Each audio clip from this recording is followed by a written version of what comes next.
महामाये श्रीपीठे सुरभूजिते शङ्कुचक्रगदास्ते महालक्ष्मी नमोस्ते सर्वे सन्तः देवी महालक्ष्मी देवताभ्यो नमः। ಸಮಸ್ತ ಭಕ್ತಾದಿಗಳಿಗೆ 2024 ಮತ್ತು 2025 ಪ್ರಾರಂಭ ದಿವಸದ ವಿಶೇಷವಾಗಿ ನಿಮ್ಮೆಲ್ಲರಿಗೂ ಮಹಾಲಕ್ಷ್ಮಿ ಆಶೀರ್ವಾದ ಸದಾ ಇರಲಿ. ಮಾತೆ ಮಹಾಲಕ್ಷ್ಮಿ ಕಮಲಮ್ಮನವರ ಆಶೀರ್ವಾದ ಸದಾ ನಿಮ್ಮೆಲ್ಲರೂ ಸಿಗಲಿ. ಈ ಮಾತೆ ಮಹಾಲಕ್ಷ್ಮಿ ಕಮಲಮ್ಮನವರು ವಾಸಿಗಳಾಗಿ ಸುಮಾರು ದೇವಸ್ಥಾನದ ಕ್ಷೇತ್ರದ ಅಭಿವೃದ್ಧಿಗೆ ತನ್ನ ದೇಹದಲ್ಲಿರುವ ರಕ್ತ ಎಲ್ಲ ಸೋಸಿ ನೀರಿನಲ್ಲಿ ಮನೆ ಕಟ್ಟಿದಂಗೆ ರಕ್ತದಲ್ಲಿ ದೇವಸ್ಥಾನ ಕಟ್ಟಿರೋದ ಏಕೈಕ ವ್ಯಕ್ತಿ. ಕಾಡನ್ನು ನಾಡಿನಾಗಿ ಮಾಡಿ ನಿತ್ಯ ಅನ್ನದಾನ ಸೇವೆಯಾಗಿ ಮಾಡಿದಂತಹ ಮಾತೆ ಮಹಾಲಕ್ಷ್ಮಿ ಕಮಲಮ್ಮನವರ ಮೂಲ ಬೃಂದಾವನ. ಅವರು ವಾಸವಾಗಿದ್ದಂಥ ಮನೆ, ಆ ಮನೆಯಲ್ಲಿ ಇದ್ದಾಗ ಇಲ್ಲಿದ್ದು ಬಂದಿರುವಂಥ ಭಕ್ತಾದಿಗಳಿಗೆ ಅನ್ನದಾನ ಮಾಡ್ತಾಯಿದ್ರು. ಅನ್ನದಾನದಿಂದ ವಿಶೇಷವಾಗಿ ಬಂದಿರೋಂಥ ಹೆಣ್ಣು ಮಕ್ಕಳಿಗೆ ಮದುವೆ ಆಗದೇ ಇದ್ದವ್ರಿಗೆ ಕರಿಮಣಿನೂ, ಮದುವೆ ಆಗಿರೋರಿಗೆ ಸುಮಂಗ್ಲಿದಾರನೂ, ಮತ್ತು ಎಲ್ಲ ರೀತಿಯಲ್ಲಿ ಅಭಿವೃದ್ಧಿಯಾಗಲಿ, ನಿತ್ಯ ಅನ್ನದಾಸೋಹ ಮಾಡಲಿ ಅಂತ ಹೇಳಿ ಅನ್ನದಾನ ಸೇವೆಯೂ ಮಾಡ್ತಾಯಿದ್ರು. ಇಲ್ಲಿ ವಿಶೇಷ ಏನು ಅಂದರೆ ಇಡೀ ಅಕ್ಕಿ ಪೂಜೆ. ಒಂದು ಇಡೀ ಅಕ್ಕಿಯನ್ನು ಕೈಯಲ್ಲಿಡಿದು ಲಕ್ಷ್ಮಿ, ನಾನು ಅಂದ್ಕೊಂಡಿರೋ ಕೆಲಸ ನನಗೆ ಅಭಿವೃದ್ಧಿ ಮಾಡಿಕೊಟ್ರೆ ನಾವು ದಂಪತಿಗಳು ಸಮೇತ ಬರ್ತೀವಿ ಅಂತ ಹೇಳಿ ಸಂಕಲ್ಪ ಮಾಡಿಕೊಂಡು ಒಂದು ಇಡೀ ಅಕ್ಕಿನ ಡಬ್ಬದಲ್ಲಿ ಹಾಕಿರೋ ಅಂಥ ಅಕ್ಕಿಯಲ್ಲಿ ₹1 ಕಾಯಿಸ್ತಾ ಇಟ್ಟು ಅದು ಅಕ್ಕಿಯಲ್ಲಿರೋಂಥ ದುಡ್ಡನ್ನು ತೆಗೆದು ಪಕ್ಕದಲ್ಲಿಟ್ಟು ಅಕ್ಕಿನ ಮನೆಗೆ ಬಳಸ್ತಾಯಿದ್ರು. ಮನೆಯಲ್ಲಿದ್ದಂಥ ಅಕ್ಕಿ ಅಕ್ಷಯವಾಗಿ ಇಲ್ಲಿಗೆ ಬಂದು ನಿತ್ಯ ಅನ್ನದಾನಕ್ಕೆ ದಾನವಾಗಿ ಅಕ್ಕಿನ ತೊಗೊಂಬಂದು ದೇವರಿಗೆ ಉಡಿ ತುಂಬ್ತಾಯಿದ್ರು. ಇದನ್ನು ಮಡ್ಲೆಕ್ಕಿ ಅಂತ ಹೇಳ್ತಾಯಿದ್ರು.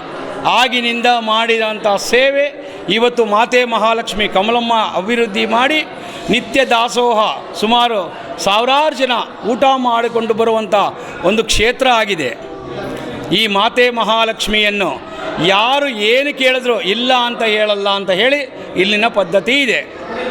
ಇಲ್ಲಿ ಗುರುಗಳಾದಂಥ ಪ್ರಸನ್ನ ಕುಮಾರ್ ಅವರಂತ ಇದ್ದರು, ಪ್ರಧಾನ ಅರ್ಚಕರಾಗಿ ಸುಮಾರು ಅವರ ಜೊತೆಗೆ ಸಹಕಾರ ಕೊಟ್ಟು ಆವತ್ತಿಂದ ಇವತ್ತವರೆಗೂ ಸೇವೆ ಮಾಡ್ಕೊಂಬಂದಿದ್ದಾರೆ.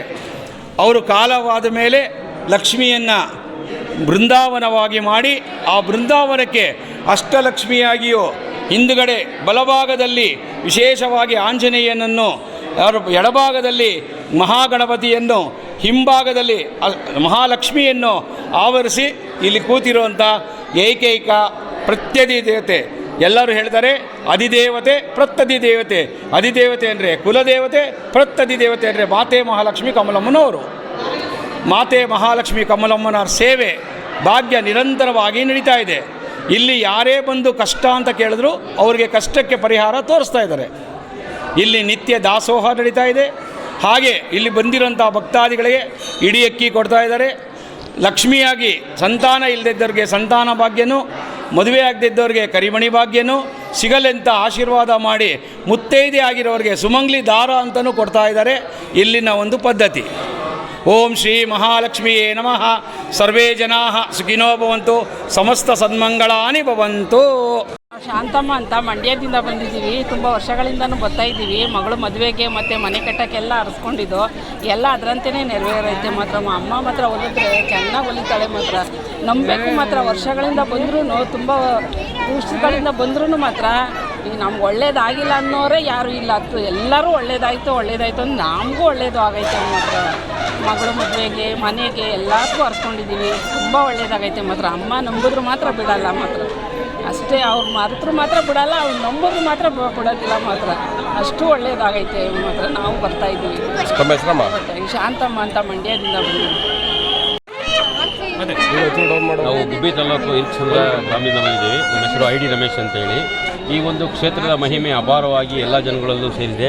ಕರ್ನಾಟಕಾದ್ಯಂತ ಮತ್ತು ರಾಜ್ಯಗಳಲ್ಲೂ ಸಹ ವಿಚಾರವಾಗಿದೆ.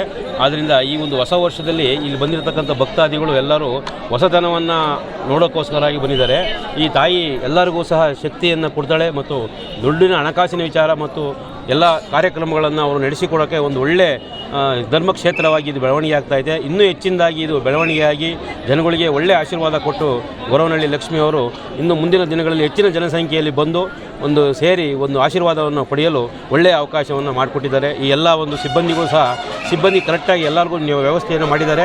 ಅವ್ರಿಗೂ ಸಹ ನಮ್ಮ ಈ ಜನತೆಯ ಪರವಾಗಿ ನಾವು ಹೃತ್ಪೂರ್ವಕವಾದಂಥ ಪೊಲೀಸ್ ಇಲಾಖೆ ಇರ್ಬೋದು, ಧರ್ಮದರ್ಶಿಗಳ ಇಲಾಖೆಯಿಂದ ಇರ್ಬೋದು, ಅವರೆಲ್ಲರಿಗೂ ಸಹ ನಾವು ಒಂದು ಹೃತ್ಪೂರ್ವಕವಾದ ಧನ್ಯವಾದಗಳನ್ನು ಸಹ ನಾವಿಲ್ಲಿ ತಿಳಿಸ್ತಾ ಇದ್ದೀವಿ. ಎಷ್ಟು ವರ್ಷದಿಂದ ಬರ್ತಿದ್ದೀರಾ ಸರ್? ನಾವು ಸುಮಾರು ವರ್ಷಗಳು ನಾನು ಇಲ್ಲೇ ಡ್ಯೂಟಿ ಮಾಡ್ತಿದ್ದೆ ಮೊದಲು.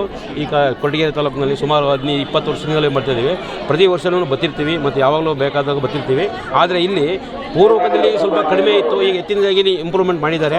ಇದೇ ರೀತಿಯಲ್ಲಿ ಇನ್ನೂ ಹೆಚ್ಚಿನ ರೀತಿಯಿಂದ ಅಭಿವೃದ್ಧಿ ಕಾರ್ಯ ಮಾಡಿ ನಮ್ಮ ಕರ್ನಾಟಕ ಮತ್ತು ನಮ್ಮ ಭಾರತ ದೇಶದಲ್ಲಿ ಸಹ ಒಂದು ವಿಚಾರ ಇಲ್ಲಿ ನೆಲೆಸುತ್ತದೆ. ಆ ಒಂದು ಪ್ರಸಿದ್ಧಿಯನ್ನು ಮಾಡಬೇಕು ಅಂತೇಳಿ ನಮ್ಮ ಆಸೆಯ ಭಾಗವಾಯಿತು. ನಮ್ಮ ಹೆಸರು ಐ ಡಿ ರಮೇಶ್ ಅಂತೇಳಿ. ಶ್ರೀ ಮಹಾಲಕ್ಷ್ಮೀ ನಮಃ. ಎಲ್ಲರಿಗೂ ಹೊಸ ವರ್ಷದ ಆರ್ಥಿಕ ಶುಭಾಶಯಗಳು. ಬಂದಿರೋ ಭಕ್ತಾದಿಗಳಿಗೆ ಎಲ್ಲ ಥರದ ವ್ಯವಸ್ಥೆಯನ್ನು ದೇವಸ್ಥಾನದ ವತಿಯಿಂದ ಮಾಡಿಕೊಳ್ಳಲಾಗಿದೆ. ದೇವರ ದರ್ಶನ ಪ್ರತಿ ಸಾಲಿನಲ್ಲಿ ಬಂದು ದೇವರ ದರ್ಶನ ಪಡೆಯುವುದರಿಂದ ಎಲ್ಲ ಭಕ್ತಾದಿಗಳನ್ನು ವಿನಂತಿ ಮಾಡಿಕೊಳ್ಳುತ್ತೇವೆ. ಓಂ ಶ್ರೀ ಮಹಾಲಕ್ಷ್ಮೀ ನಮಃ. ವಿಶೇಷತೆಗಳು ಬೆಳಗ್ಗೆ ಎಷ್ಟು ಗಂಟೆಯಿಂದ ಪೂಜೆ ಎಷ್ಟು ಗಂಟೆ? ಬೆಳಗ್ಗೆ 6 ಗಂಟೆಯಿಂದಲೂ ಮಹಾಲಕ್ಷ್ಮಿಗೆ ಪಂಚಾಮೃತ ಅಭಿಷೇಕ, ಹೂವಿನ ಅಲಂಕಾರ ಎಲ್ಲ ನಡೆದಿದೆ. ಈಗ ಸರ್ಕಿನಾಥರಲ್ಲಿ ಬರೋರಿಗೆ ಎಲ್ಲರಿಗೂ ಒಳ್ಳೆಯ ದರ್ಶನ ಇದೆ. ಎಲ್ಲರಿಗೂ ದೇವರು ಒಳ್ಳೇದು ಮಾಡಿ. ಬೆಳಗ್ಗೆ ಎಷ್ಟು ಗಂಟೆಯಿಂದ ಸಂಜೆ ಎಷ್ಟು ಗಂಟೆವರೆಗೂ ದರ್ಶನ ಇರುತ್ತೆ? ಬೆಳಗ್ಗೆ 6 ಗಂಟೆಯಿಂದ ರಾತ್ರಿ 8:30 ತನಕ ದರ್ಶನ ಇರುತ್ತೆ. ಹೊಸ ವರ್ಷ ಆಗಿರೋದ್ರಿಂದ ಭಕ್ತರ ಸಂಖ್ಯೆ ಜಾಸ್ತಿ ಆಗ್ತಾ ಇದೆ ಅಂತ ಹೊಸ ವರ್ಷದಿಂದ ಭಕ್ತರು ಜಾಸ್ತಿ ಇರೋದ್ರಿಂದ ಅವ್ರಿಗೆ ಎಲ್ಲ ಥರದ ಸಮಸ್ತ ನಾಡಿನ ಜನತೆಗೆ ಹೊಸ ವರ್ಷದ ಶುಭಾಶಯಗಳು. ಈ ಒಂದು ಹೊಸ ವರ್ಷದ ದಿವಸ ಶ್ರೀ ಮಹಾಲಕ್ಷ್ಮಿ ದರ್ಶನಕ್ಕೆ ಸಾವಿರಾರು ಜನ ಭಕ್ತಾದಿಗಳು ಬರ್ತಿದ್ದಾರೆ. ಆದರೆ ಇವತ್ತು ಹೇಳಬೇಕಂದ್ರೆ ತೀರಾ ಕಡಿಮೆ. ಯಾಕೆಂದರೆ ಇವತ್ತು ವರ್ಕಿಂಗ್ ಡೇ ಇರೋದ್ರಿಂದ, ಸರ್ಕಾರಿ ರಜೆ ಇಲ್ಲದೇ ಇರೋದ್ರಿಂದ ಜನ ಕಡಿಮೆ ಇದ್ದಾರೆ. ಆದ್ರೂ ನಮ್ಮ ಇದ್ರ ಪ್ರಕಾರ ಒಂದು 25,000-30,000 ಜನ ಬರ್ಬೋದು. 60,000 70,000ವರೆಗೂ ಇದೆ ಅಂತ ನಾವು ಇದು ಮಾಡಿದ್ವಿ. ಆದರೆ ಒಂದು 30,000-35,000 ಜನ ಬರ್ಬೋದು ಸಂಜೆ ಒಳಗಡೆ ಅಂತ ನಾವು ತೀರ್ಮಾನ ತಗೊಂಡಿದ್ದೀವಿ. ಬರುವಂಥ ಭಕ್ತರಿಗೆ ನಮ್ಮ ದೇವಸ್ಥಾನದ ವತಿಯಿಂದ ಏನು ಒಂದು ದರ್ಶನದ ವ್ಯವಸ್ಥೆ ಆಗ್ಬೋದು, ಸರತಿ ಸಾಲು ವ್ಯವಸ್ಥೆ ಆಗ್ಬೋದು, ವಿಶೇಷ ದರ್ಶನ ವ್ಯವಸ್ಥೆ ಆಗ್ಬೋದು, ಅದೆಲ್ಲ ಸಂಸ್ಥೆಯಿಂದ ನಡೆಸಿದ್ದೀವಿ. ಬರೋಂಥ ಭಕ್ತರಿಗೆ ನೀರಿನ ವ್ಯವಸ್ಥೆ, ಸಾಲು ಸರದಿಗಳ ನೀರಿನ ವ್ಯವಸ್ಥೆಗಳಾಗ್ಬೋದು, ನಮ್ಮ ಎಲ್ಲ ಅನುಕೂಲತೆಗಳನ್ನು ನಾವು ಆಲ್ರೆಡಿ ಪಾರ್ಕಿಂಗ್ ವ್ಯವಸ್ಥೆ ಎಲ್ಲ ನಮ್ಮ ಏನು ನಮ್ಮ ಗೃಹ ಇಲಾಖೆಯಿಂದ ನಮಗೆ ಪ್ರತಿ ವರ್ಷದಿಂದ ಪೊಲೀಸ್ನವರು ಆಗ್ಬೋದು, ನಮ್ಮ ಸಾಹೇಬರು ಇವರು ಭಾಳ ನಮಗೆ ಸಹಕಾರ ನೀಡ್ತಾರೆ. ಪ್ರತಿ ವರ್ಷದಂತೆ ಈ ವರ್ಷವೂ ಸಹಕಾರ ಕೊಟ್ಟಿದ್ದಾರೆ. ವಾಲಂಟ್ರಿಯಾಗಿ ನಿಂತು ನಮ್ಮ ಇದಕ್ಕೆ ಕೈ ಜೋಡಿಸಿ ಬರುವಂಥ ಭಕ್ತರಿಗೆ ಯಾವುದೇ ರೀತಿಯ ತೊಂದರೆ ಆಗದಂತೆ ನಮ್ಮ ಗೃಹ ಇಲಾಖೆಯವರು ಎಲ್ಲ ನಮ್ಮ ಇದು ಮಾಡ್ತಾಯಿದ್ದಾರೆ. ಅದೇ ರೀತಿ ನಮ್ಮ ಸರ್ವಸ್ಥ ಜನರಿಗೆ, ಬರುವಂಥ ಭಕ್ತರಿಗೆ ಅವರ ಕೋರಿಕೆ ಏನಿದೆ ಅದೆಲ್ಲ ಮಹಾಲಕ್ಷ್ಮಿ ತಾಯಿ ಅನುಕೂಲ ಮಾಡಿಕೊಳ್ಳಿ, ಎಲ್ಲರಿಗೂ ಒಳ್ಳೆಯದಾಗಲಿ. ಏನು ಭಕ್ತರು ಬರ್ತಾರೆ ಅವ್ರಿಗೆ ಯಾವುದೇ ರೀತಿಯ ತೊಂದರೆ ಆಗೋ ದಾಸೋಹ ವ್ಯವಸ್ಥೆಯೂ ಇದೆ. ಆಲ್ರೆಡಿ ಬೆಳಗ್ಗೆ ಪ್ರಸಾದ ವ್ಯವಸ್ಥೆ ಬೆಳಗ್ಗೆ 7 ಗಂಟೆಗೆ ನಾವು ಶುರು ಮಾಡಿದ್ದೀವಿ. ರಾತ್ರಿ 11 ಗಂಟೆ ಆದ್ರೂ ನಾವು ಪ್ರಸಾದ ವ್ಯವಸ್ಥೆ ಇದೆ, ದರ್ಶನ ವ್ಯವಸ್ಥೆ. ಜನ ಎಷ್ಟೊತ್ತು ಸಾಮಾನ್ಯವಾಗಿ ನಾವು 8:30-8:45 ಬಾಗ್ಲಾಗ್ತೀವಿ. ಏನಾದರೂ ಜನ ಲೇಟಾಗಿ ಬಂದರೆ ನಾವು ಇರೋಂಥ ಜನರಿಗೆ, ಅಷ್ಟು ಜನಕ್ಕೂ ಬರೋಂಥ ಭಕ್ತರಿಗೆ ದರ್ಶನ ಮಾಡಿ ನಾವು ಬಾಗಿಲಾಕಬೇಕು ಅಂತ ಸಭೆಯಲ್ಲಿ ತೀರ್ಮಾನ ತಗೊಂಡಿದ್ದೀವಿ. ಈ ಒಂದು ಇದಕ್ಕೆ ನನ್ನ ಒಬ್ಬನ ಶ್ರಮ ಅಲ್ಲ, ಏನು ನಮ್ಮ 14 ಜನ ಧರ್ಮದರ್ಶಿಗಳಿದ್ದಾರೆ. 14 ಜನ ಶ್ರಮ ಕೈ ಜೋಡಿಸಿ ಈ ಒಂದು ಕಾರ್ಯಕ್ರಮ ನಡೆಸ್ಕೊಡೋಕ್ಕೆ ಇದು ಮಾಡ್ತಾಯಿದ್ದಾರೆ. ಅವ್ರಿಗೂ ನಮ್ಮ ಮಾಧ್ಯಮ ವರ್ಗದವರು, ನೀವು ಟಿ ವಿಯವರಾಗ್ಬೋದು, ಪತ್ರಕರ್ತರಾಗ್ಬೋದು, ನಮ್ಮ ಪ್ರತಿಯೊಂದು ಕಾರ್ಯಕ್ರಮಕ್ಕೂ ಬಂದು ನಮಗೆ ಕೈ ಜೋಡಿಸಿ ನಮ್ಮ ಇದಕ್ಕೆ ಸಹಕಾರ ನೀಡ್ತೀರಾ. ನಮಗೆ ಪೊಲೀಸ್ನವರಾಗ್ಬೋದು, ಸೆಕ್ಯೂರಿಟಿಗಳಾಗ್ಬೋದು, ಭಾಳ ನಮಗೆ ಮೊದಲಿನ ಇವತ್ತೇ ಅಲ್ಲ, ನಮ್ಮ ಟ್ರಸ್ಟ್ ಬಂದಾಗಿಂದನೂ ಭಾಳ ನಮಗೆ ಸಪೋರ್ಟ್ ಮಾಡ್ತಾಯಿದ್ದಾರೆ. ಅವರೆಲ್ಲರಿಗೂ ಹೊಸ ವರ್ಷದ ಶುಭಾಶಯಗಳು ಹಾಗೂ ಧನ್ಯವಾದಗಳನ್ನು ತಿಳಿಸೋಕ್ಕೆ ನಾನು ಇಷ್ಟಪಡ್ತೀನಿ.